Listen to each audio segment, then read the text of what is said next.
fly this flag out for the whole world to see. We're just gonna let everyone know what we're Yeah, wearing fine. Yeah, today. you throw it out there. I gotta tell Yeah. you, this is a call for help. Listen, underneath this is a shirt, obviously without sleeves, because I'll be going right to the gym after this. So if the people are clamoring for sleeveless Joshua, then let's do it. I gotta tell you, I don't think. First of all, I don't think we have people. Second of all, I don't think they're We have clamoring no for people. anything. We don't have people.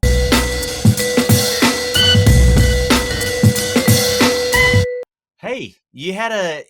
This has been a very productive weekend for you. How did you feel about this? Um, Listen, a win's a win. You never feel, you never take them for granted. You never apologize for them. It was a ugly slugfest early.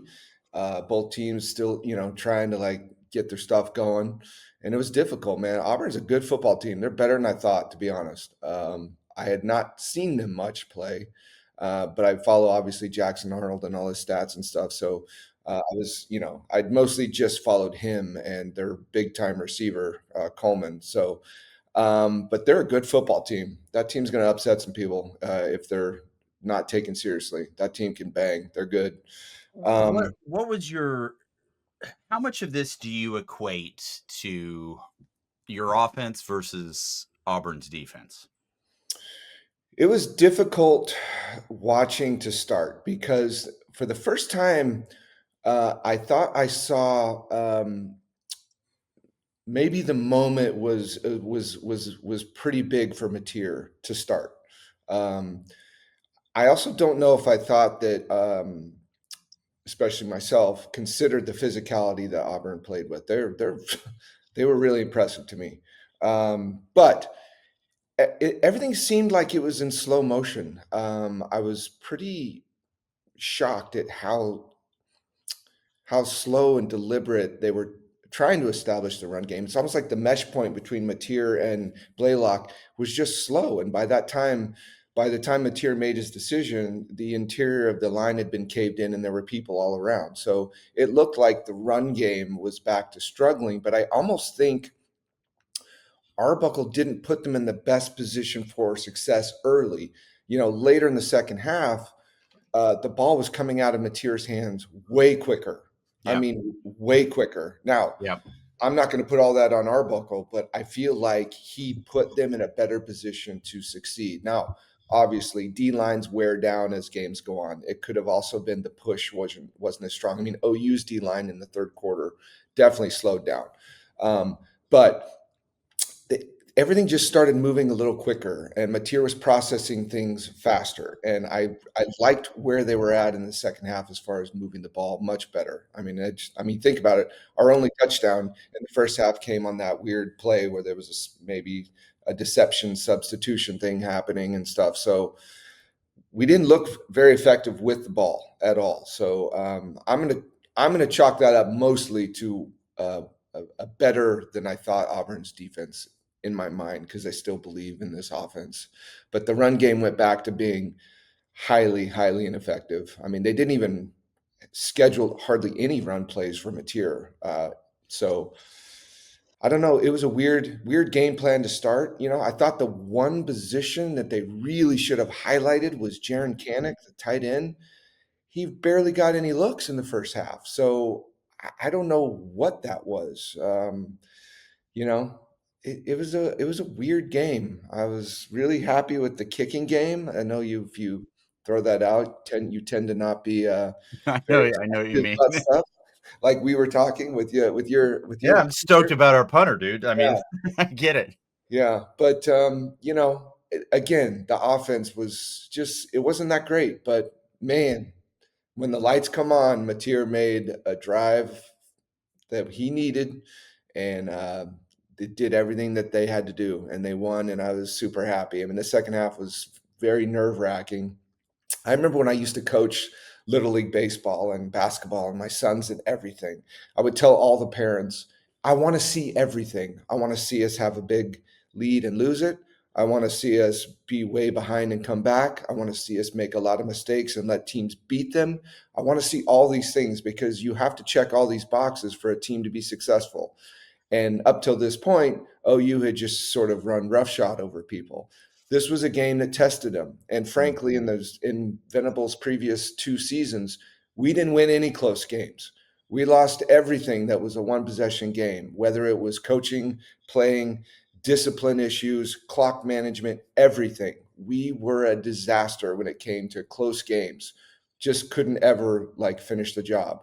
But they did it in this game, and I was super, super proud of them. Super proud of the coaches, all of it. It was a great win, and these are the kinds of wins again that make you a national championship contender. Anybody can just win by 25, 30 points all year long, uh, and not be tested. OU was tested by a good football team. And they showed up when they had to. Offensively, it was a struggle, but it's okay. We're good. I think it's worth looking at a couple things. So I agree with you. I think Auburn came into this game. To me, this was a very evenly matched game.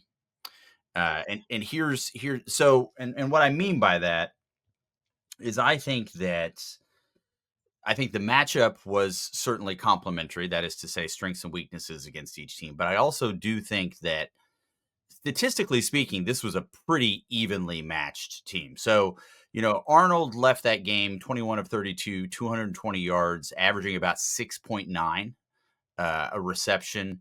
And Mateer was 24 of 36 for 271. So, I mean, these aren't drastic differences. His average was at about 7.5, one touchdown, no interceptions. Great. This was his first no interception game. So that's a big win here.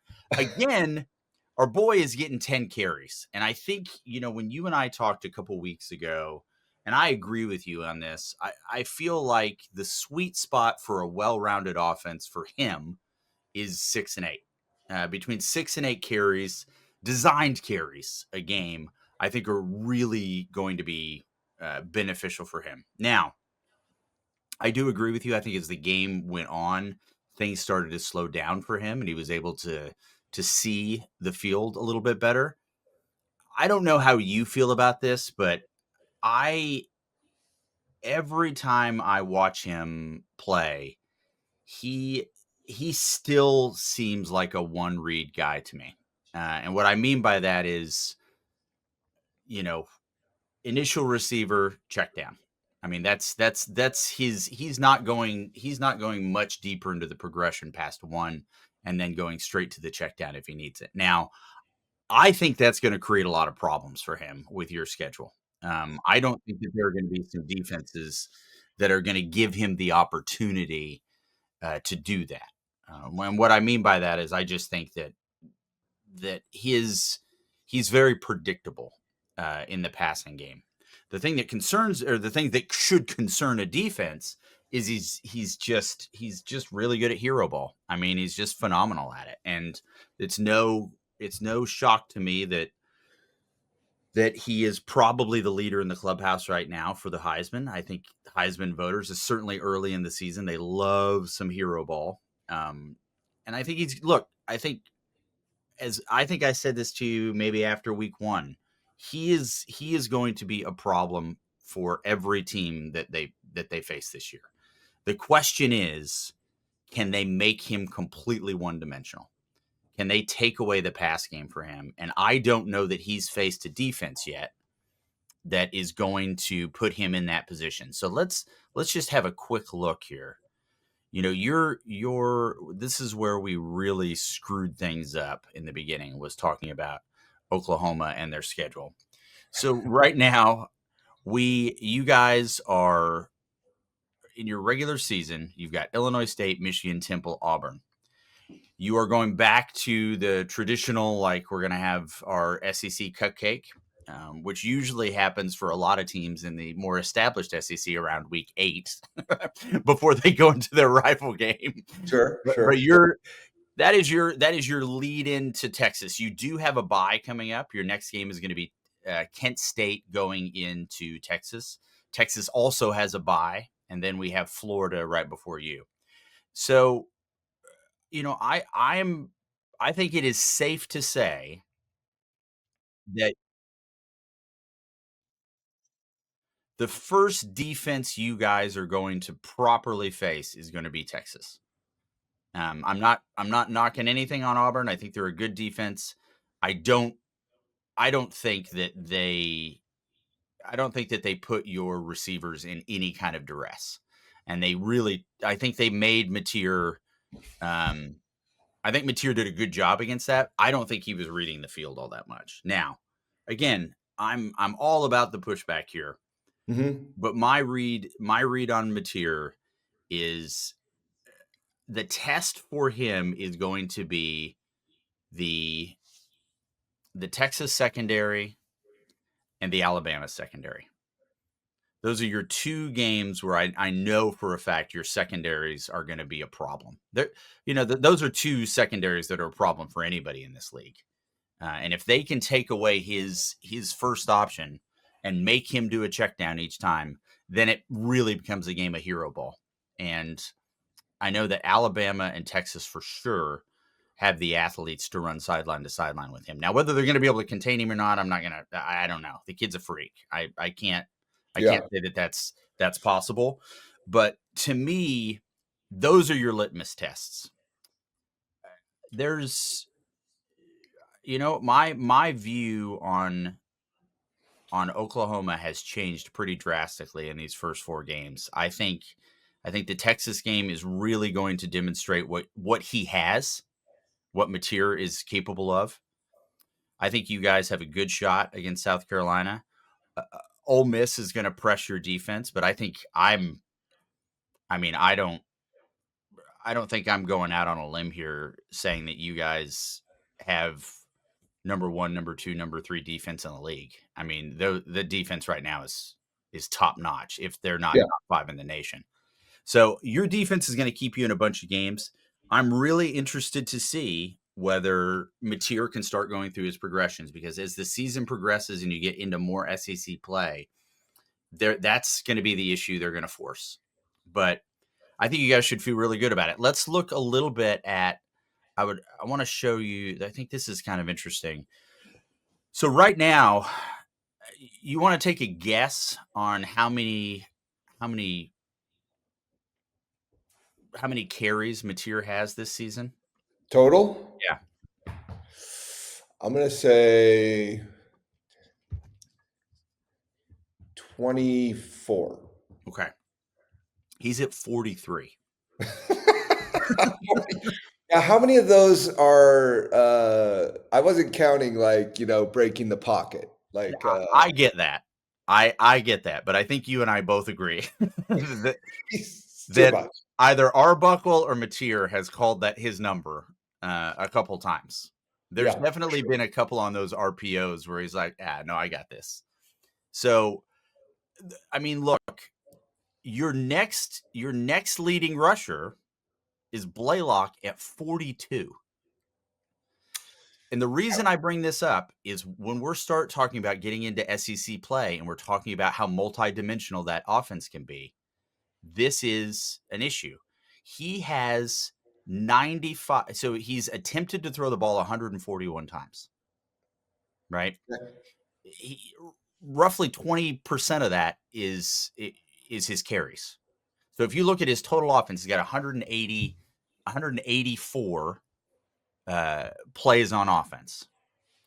And 43 of those are runs. Well, now whether they're designed or scrambled, we can go in and count those. I'm just saying, right now that's a lot of hero ball, and I think what we're going to want to see as he progresses into the season is I'm going to want to see those attempts go up and those completions go up because right now he's completing 67%, which is really great. He's got a really good average. 8.6 yards is fantastic. Mhm. That is good to elite. His long is 48.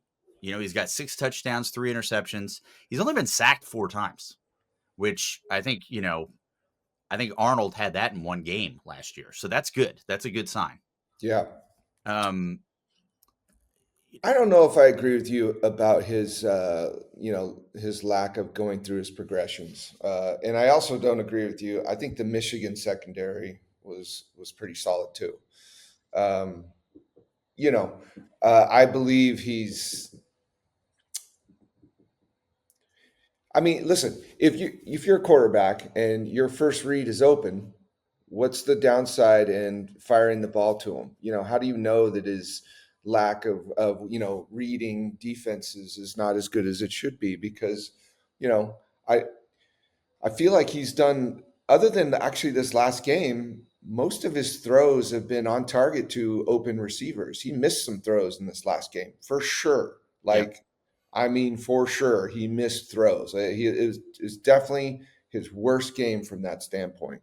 But um, it's my crimson colored glasses, but I think he's better at reading defenses than you are saying. But Okay. I know what you're saying, but I also think that a lot of this is O line dependent, right? Our first couple games we didn't have the O line that we should have had, and then last week, I mean, Fabechi Wiwu almost had his leg broken and played. I didn't think he was going to play. Our center Jake Michela also got rolled up on late, and I didn't think he was going to play, but he did. And then Fasusi tried to play, and he was hobbled like James Caan in the movie Misery. So I mean, he just couldn't run. He could not run. So um, a lot of it could be getting the right pieces for our O line. But I'm pretty shocked that he's only been sacked 4 times. That was an interesting stat you gave because Some things that are really, really positive. Let's look one more time just at the let's just look here really quickly at the defense because I think your I mean, their third down efficiency was 3 for 15, which is pretty good. I mean, you really kind of kept them off the money plays. They were 1 for 3 on fourth downs. Texas was 3 for 12 on third downs, or sorry, Texas. OU was 3 for 12 on first downs and 1 for 1 on fourth downs. You put up 303 total yards, okay, and they put up 287. So that to me, when I watched that game, that was a defensive game. I thought both defenses played really well. And again, when you look at the passing, Arnold and Mateer, they were really, really close. 21 of 33 and 24 of 36. So I think, rushing attempts, Auburn had 35 attempts, OU had 26. 10 of those are Mateer. So we just need to change the name of the show from Hate Watch to How Many Times Will Material Run? the thing is I need to go back and look at this. There is, I say all of this with frankly awe. I mean, it's not me slagging this guy off. I mean, it's just the kid is the kid has won you some games this year that I think are pretty phenomenal. I look, when you look at to me, this was a mature game, and I think the Michigan game was very much a mature game. I am excited to see what this kid does in the SEC. I really, really am. So the Auburn Tigers are ranked 22. They came into this game 3-0. I agree. I think they're a very good football team. I don't know where they're going to land in the echelon of the SEC at the end of the year. They seem like a mid-tier team to me right now, but time will tell on that. I mean, it's this is all to say that I think this is shaping up to be a really, really fun game in October between Texas and OU, because one of the things that traditionally has given, and will transfer over to Texas right now, one of the things that is traditionally given PK, our defensive coordinator, a little bit of fits is really mobile quarterbacks, right? It's been a challenge for him ever since he's been there. So we'll see. We'll see how they respond to that. I do think when you look at the type of players that they have now started to bring in. Also, when you look at Coach Nansen, when you start bringing in Coach Ikina back, they're they're relying a lot more heavily on a secondary in run support than they have in the past. And they've got some guys out there that can hit. I think our nickel Littleton, who's a true freshman, is frankly to me one of the really great surprises of this year. That was a question that we were all terrified about: is who are you going to put at nickel? And this kid's really balled out. I mean, it's been really impressive to watch him.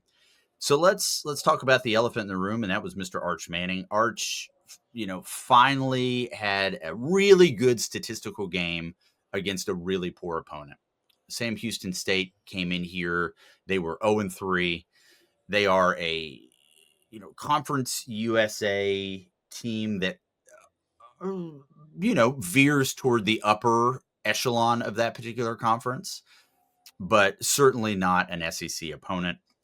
The thing that, again, is most impressive about what Texas has going on right now, which to me is very similar to what Oklahoma has going on right now, and that is the defense.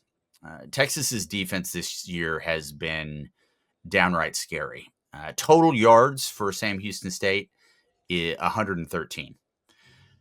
You'll remember when they played Michigan, the total yards allowed, or sorry, when they played Ohio State, they only gave Ohio State 200 and I want to say it was 213 yards or something like that, maybe 203. It's the lowest amount of yardage they've ever had at a home game. So this That's defense, crazy. this defense is hands down elite, and I think they're going to keep Texas in some games. And again, I said this a couple weeks ago. The last 2 years, Texas has been a playoff team. Everybody thinks of Sark. Everybody looks at Sark. The reason those teams have been playoff teams has been the defense. If you look at those Georgia games, the defense did not lose those Georgia games.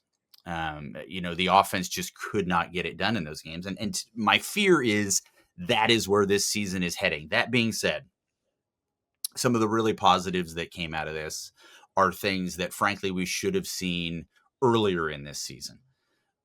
Manning seems to be through, or at least temporarily over the yips, right? The between the ears stuff, just completely sailing a ball to a 5-star on a crossing route, that was that was eliminated, right? That that to me was not a good look. When you're when you're taking arguably one of the best receivers in that particular recruiting class, and you can't even hit him on a crossing route, you're in trouble. They finally connected today or this week, And which that's Wingo. Is that's that Wingo. That's the Wingo yeah? I'm talking about. So Wingo is one of these kids. He's massive. You watch him run, he doesn't look fast. Like he's not. He doesn't look like a burner. But because he's so big, his strength is really after the catch. Now that being said, I don't know if you had the opportunity to see him on that post route that Manning hit him on. I mean, I saw it. It was his magical. his Yeah. body correction under that ball, that was his catch. As good of a ball as that was, I was really impressed with his body control to find that ball. So that to me is a really good sign that they're starting to make a connection, because as much as I love Livingstone, I think he's great.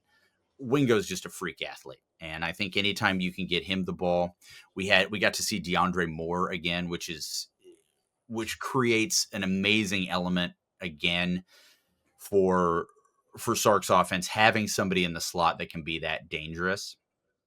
If you're watching this game, and we'll talk about this as we start previewing the Texas Oklahoma game, but for our OU fans that are watching, if you see Niblet line up in the backfield, it's a pass.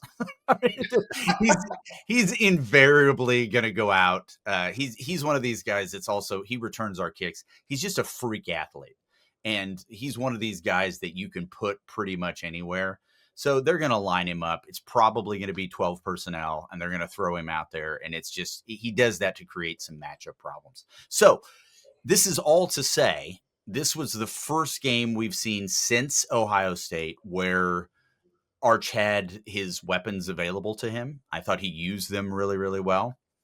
Just like with some of my complaints on Mateer. Certainly earlier in the game, maybe the first quarter, there were some.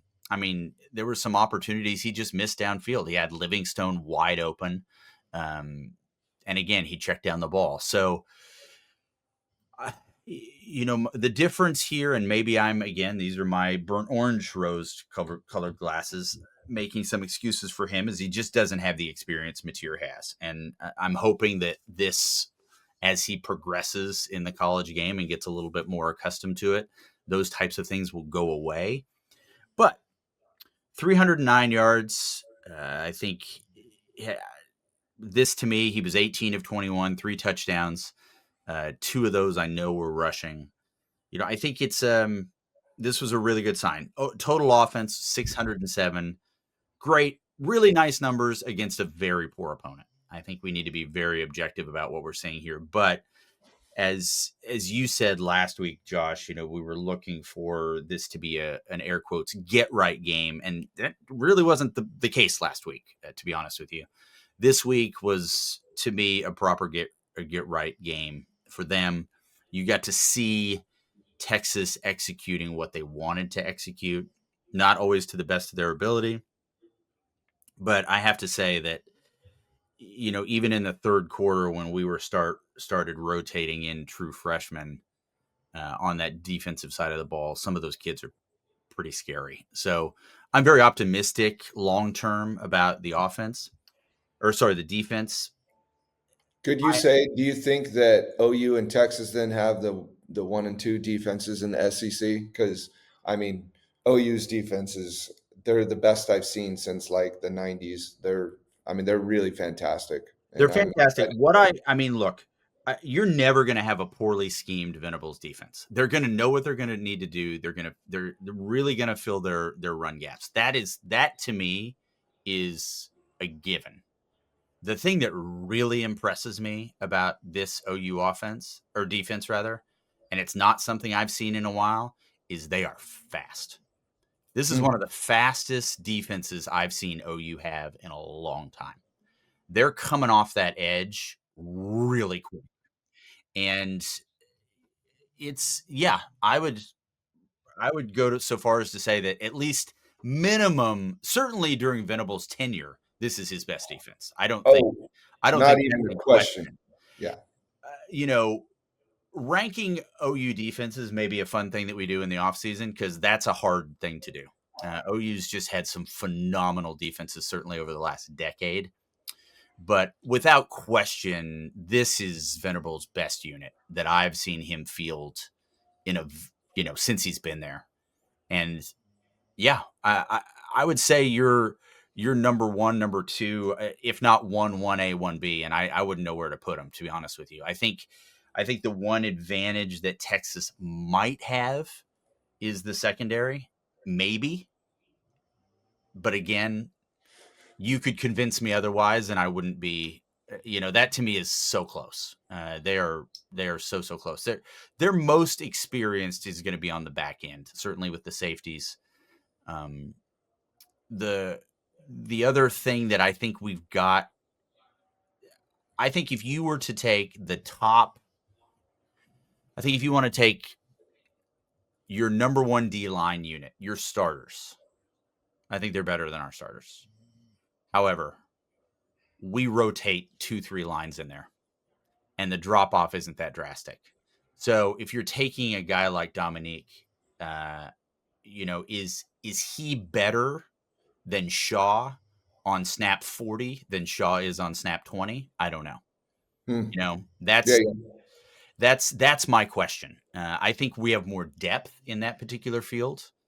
So it's going to be, look, man, I'm very, very excited about that game. I don't know what the betting lines are. This is a game I would probably take the under. Under. Hmm. Um, but yeah, Under for sure. it's definitely lining up to be. I also I gotta tell you, like, if I saw, if you were to tell me this game's tomorrow, I'm like, there's gonna be a ton of hero ball.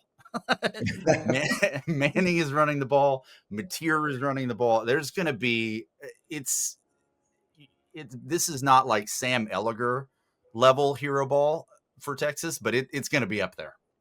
It's definitely How's your how are your guards playing? Because the yeah, thing that I cannot let go is how unbelievably monstrous our interior is playing right now. I yeah, mean, what they did to Jackson, Jaden Jackson is one of the best players in the country who isn't getting talked about.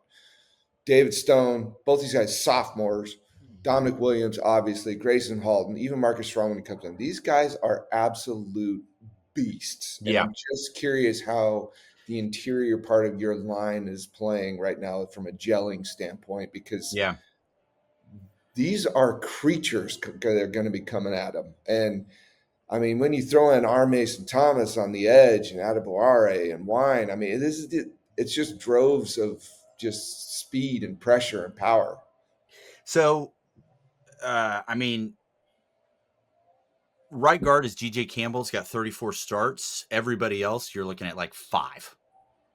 So if I'm you, is remind me is Dominic, is he playing 3 technique, or is he over at the nose? Mostly playing over the nose, I believe. Okay. I mean, I've seen him, yeah, mostly nose. I mean, I would say that if the advantages we have is our left guard is very good. Probably could be a 3 and out player. Or sorry, our left tackle is very good. Our left guard is Stroh, super strong kid, maybe the strongest kid on the offensive line. I don't like his feet. I don't. That's what makes me nervous about that. I think in pass pro we're probably going to be okay. They haven't really dominated the line. And again, we're running pretty simple stuff here on a line. This is a lot of gap scheme stuff. This is a young line, so we're not running a lot of wide zone stuff. We do it. I'm not saying that we're completely exclusive to gap schemes at all, but you're seeing duo, you're seeing a lot of GT counters. So when that, to me, I think you're highlighting a very good point. Um, this is why I think having a DeAndre Moore back is so important. This is why having a Jack Indris at tight end is so important. Arch is going to need quick outlets for this, because I do think Oklahoma's defensive line is going to present some problems to that O line. They're just not experienced.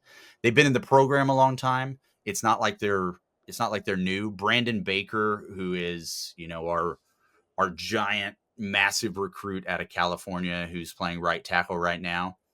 It's very obvious he's still finding his way. He's it's these when you to me when you've got an offensive line at Texas, you've got an offensive line at Oklahoma. It's you're not. I don't. Talent is not going to be the issue. Your issue is going to be cohesion. Your issue is going to be experience. It's going to be between the ears.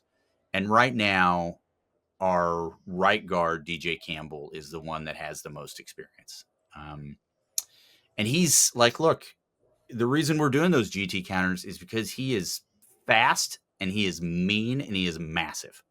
So when those execute, they're great. They're really, really great. But if I'm Venables, I'm looking at that left side of the line and I'm trying to create as much trouble as I can. Um, that to me is that to me, and I think you're right.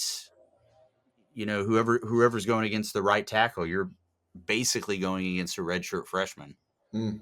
And I would create a lot of problems for him, which I don't Sound- I don't Sounds like doubt he's that they going to will. get a healthy dose of R. Mason Thomas. Yeah, that would be I would if I'm Venables, which he's way smarter than me, so he's going to do whatever he wants. I'm moving Mason around all the time. I'm putting him in loads of different spots. I'm moving him around. I'm making it really hard to identify him because yeah, he's absolutely going to create some problems.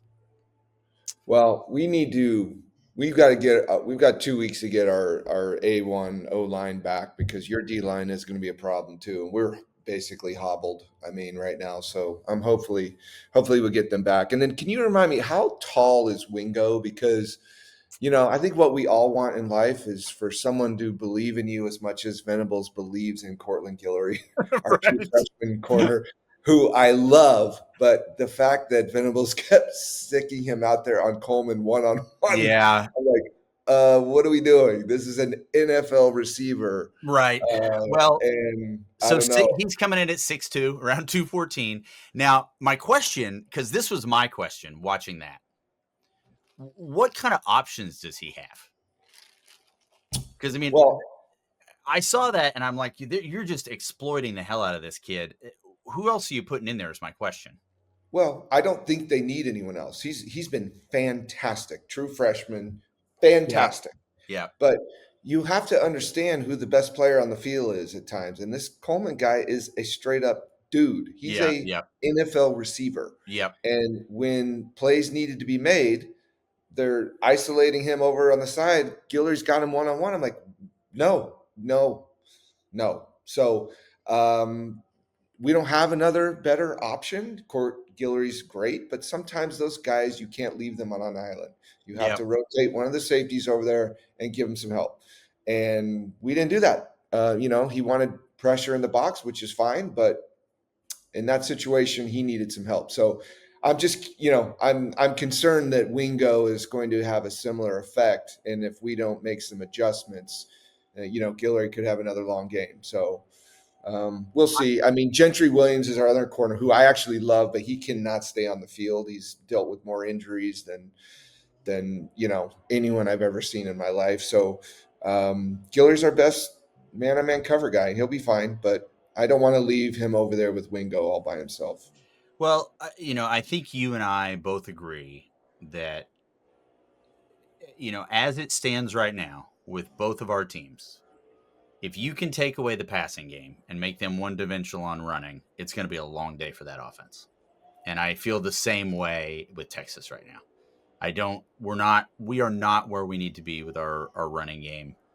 I don't know. Um, the thing is on paper, Ryan Wingo, Livingstone, DeAndre Moore, Jack Indries, those are four.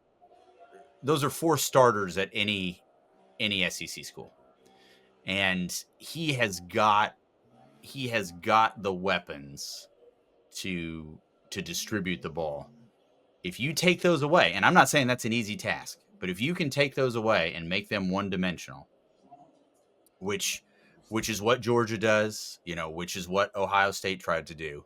I mean, Ohio State did not respect our run at all. I mean, they basically had a single linebacker. It was pretty embarrassing. And if you can do that, I mean, right now, Arch, we don't have the running game to terrify anybody.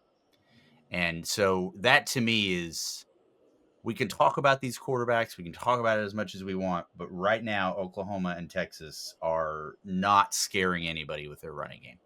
It's getting Yeah. better, but we're not where they need to be. Well, with any luck, Mateer's going to get back a very, very big weapon in Giovanni Gibson. If not by Kent State, then certainly by Texas. Yeah, So I'd be surprised if they play him at Kent State, to be I honest. would be too, but he's going to be, he is what we need. We need some size. We've got a Yep. bunch of really quick, elusive dudes. I mean, I've been so pleased with Satania and Burks, and Yeah. they've all been great, but we Yeah. need a big body dude, and Giovanni's coming, people. So we're ready. So Texas is on a bye next week.